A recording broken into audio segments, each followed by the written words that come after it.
미국의 금리가 굉장히 중요한데 캐나다는 금리를 다시 인상을 했답니다. 22 유럽도요. 유럽도 지금 조금은 인상을 할 것 같아요. 근데 미국은 금리 인상이 거의 마무리됐다.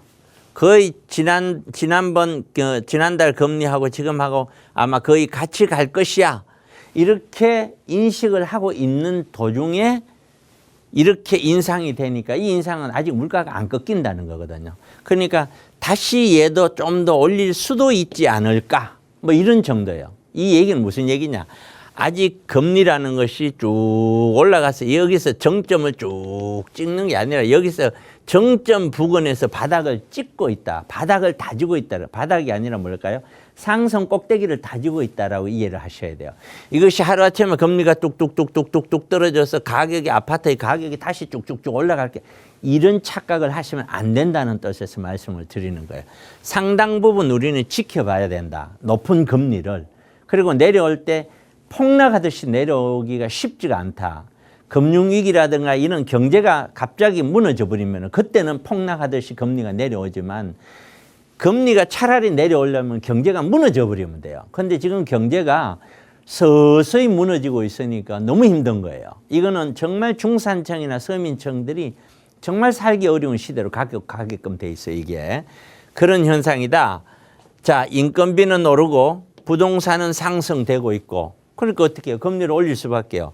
한국은 물가가 둔화 중이다. 그러나 아직까지 우리나라 경제 성장률이 원래 1.4%로 예상한다 그러거든요. 그런데 우리 지금 물가가 지금 3%가 넘어요. 3.3%인가 뭐 이렇게 돼요. 그러면은 우리 1년 죽으라고 농사 지어봐야 마이너스라는 거예요. 실제로는 더 가난해진다는 거예요. 그런 사실을 꼭 기억을 해야 돼요. 지금보다 훨씬 더 큰 어려움이 앞으로 닥쳐온다고 생각을 하시고 자산을 운영을 꼭 하셔야 된다는 거예요. 뉴욕, 런던 오피스 빌딩, 이게 사무실이잖아요.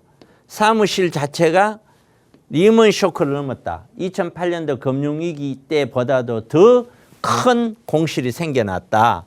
그만큼 경제가 서서히 위축되고 어려움을 겪고 있다. 이미 일부에서는 그걸 꼭 기억을 해야 된다라는 거고요.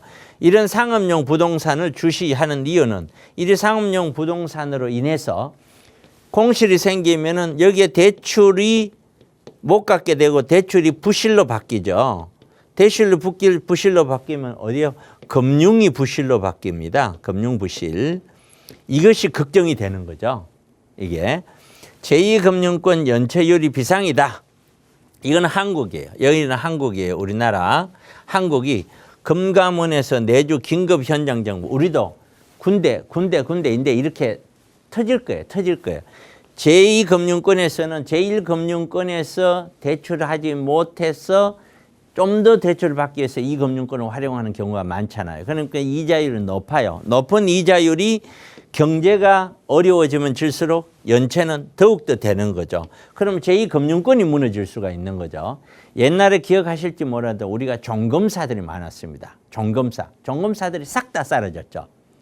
그만큼 우리는 경기가 어려우면은 그 어려운 경기로 인해서 어느 구석에서 어떤 식으로 얼마만큼의 리스크가 올지는 아무도 모르는 거예요. 그래서 항상 지금은 보수적으로 생각을 하셔야 된다. 지금은 꼭 부동산을 하더라도 수익형 부동산 위주로 아주 진짜 자신 있는 정말 그런 거 위주로는 하시면 안 된다라는 거고요. 전세가구 52.4%는 역전세 위험이라는 했는데 이게 하반기는 말이에요. 58%가 역전세로 본답니다. 이게 우리가 임대차 3법 때문에 다 가격이 올랐던 거예요. 이제 다 임대차 3법 지나면서 가격이 떨어지면서 전체적으로 15개월 만에 2배가 증가되고 강남 전세가 14억에서 9억으로 내려왔다는 얘기도 나오고 있습니다.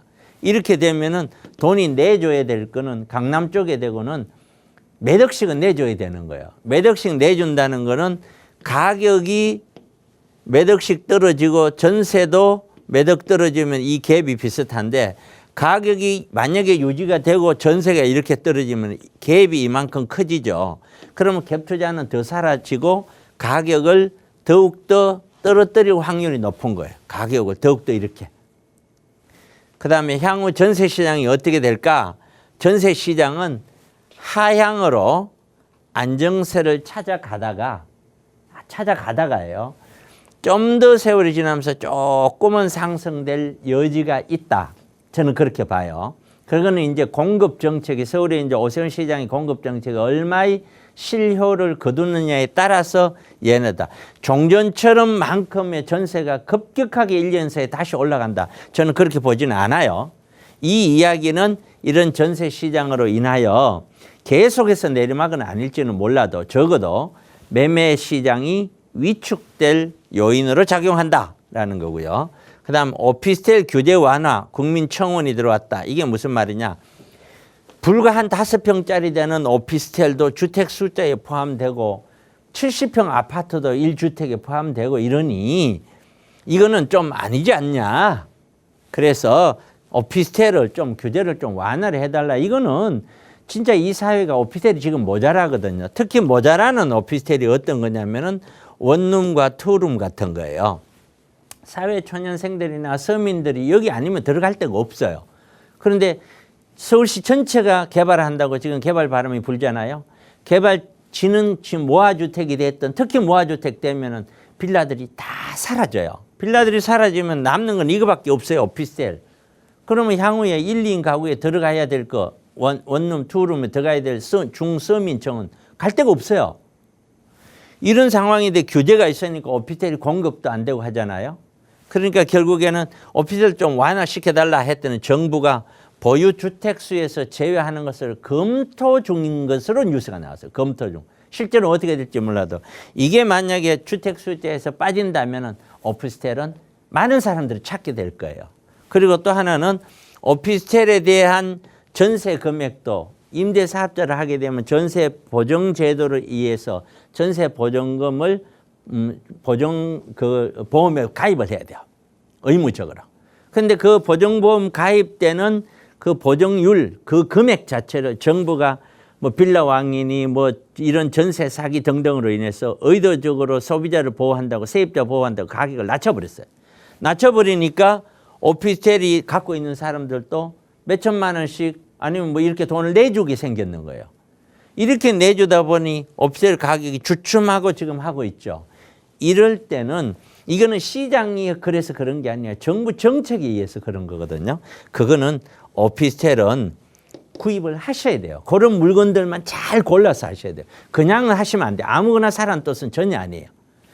이렇게 정리를 하신다면은 여러분들이 아마 충분히 이 시장을 잘 이겨나갈 수 있는 그런 생각이 정리됐을 거라 봅니다. 매주 화요일, 내일이죠. 평일에 오실 분은 내일 오시면 돼요. 화요일 매주입니다. 미리미리 예약을 하시면 좋고요. 그리고 주말에 오실 분은 토요일에 오시면 됩니다. 화요일이나 토요일 날 오후 1시 합니다. 단 제가 1시간, 2시간 하고 많은 게 아니니까 충분히 시간을 가지고 오시기 바랍니다. 우리가 부동산 시장을 바라볼 때 왜 이렇게 바라봐야 되고 과거에는 어떻게 흘러왔고 앞으로는 어떻게 갈 것이라는 것을 제 이야기가 맞든 틀리든 기본적인 합리성을 가지고 부동산 시장을 바라봐야 돼요. 그다음에 투자 마인드에 대해서도 마찬가지예요. 대다수 분들은 이 동네 사면 어때요? 저거 사면 어때요?